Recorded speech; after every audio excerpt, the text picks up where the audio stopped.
Hi friends, మన దేశం గర్వపడే ఎన్నో చారిత్రక చిహ్నాల్లో ఒకటి మాత్రం శత్రువుల గుండెల్లో భయం, పాలకుల గుండెల్లో గౌరవం కలిగించిన నిర్మాణం.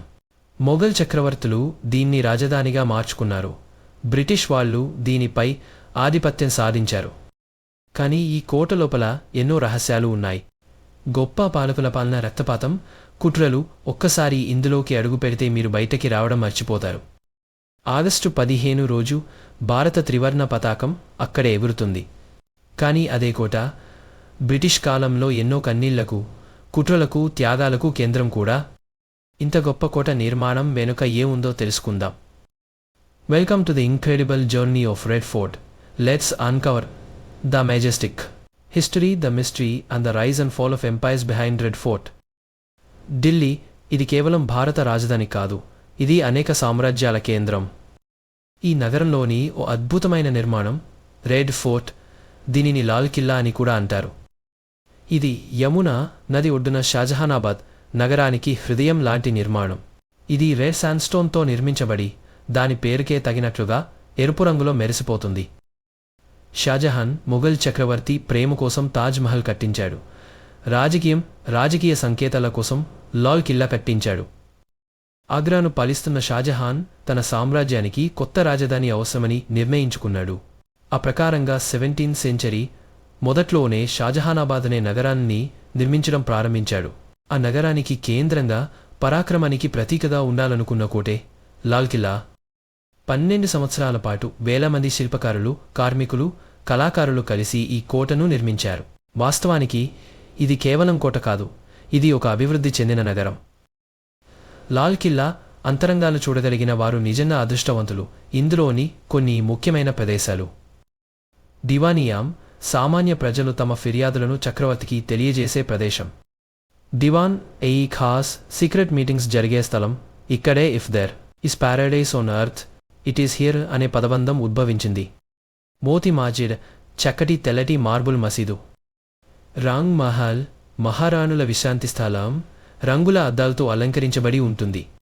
హయత్ బాగు, కోటలో భాగంగా ఒక పెద్ద తోట.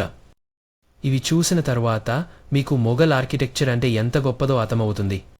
షాజహాన్ తర్వాత అతని కుమారుడు ఔరంగజేబు రాజ్యం చేపట్టాడు. అతను లాల్ కిల్లాలో ఉండేవాడు గాని క్రమంగా పాలన క్షీణించసాగింది. బహదూర్ షా జఫర్ మొఘల్ చక్రవర్తుల చివరివాడు. అతను రాజకీయంగా బలహీనుడైనప్పటికీ భావోద్వేగపరంగా ప్రజల మదిలో స్థానం సంపాదించాడు.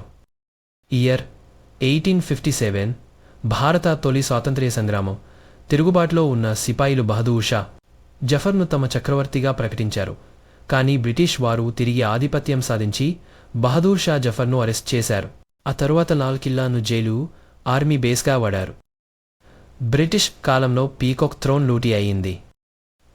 ఎన్నో కళాఖండాలు ఇంగ్లాండ్కి తరలించబడ్డాయి. కోట భాగాలు ధ్వంసమయ్యాయి. ఆగస్టు 15, 1947 ఈ రోజు పండిట్ నెహ్రూ లాల్ కిల్లాపై తొలిసారిగా జెండా ఎగరవేశారు.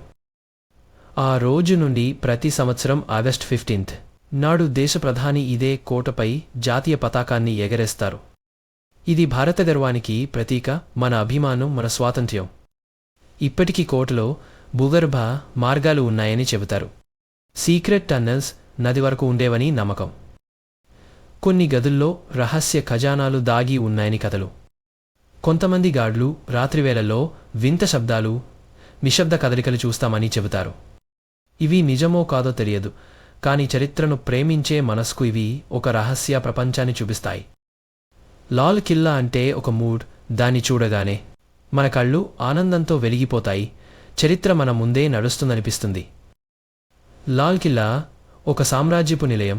ఇది తిరుగుబాటు చిహ్నం, జాతీయ గర్వానికి నిలువెత్తు ఉదాహరణ. ఇది కేవలం కోట కథ కాదు, ఇది ఒక దేశ పునాది కథ. ఇది గర్వంతో తలెత్తుకునే ప్రతి భారతీయుడి గొంతు. మీకు ఈ కథ నచ్చితే లైక్ చేయండి, కామెంట్ చేయండి, షేర్ చేయండి. మరిన్ని చారిత్రక గాథల కోసం మా ఛానల్ను సబ్స్క్రైబ్ చేయండి. Thank you.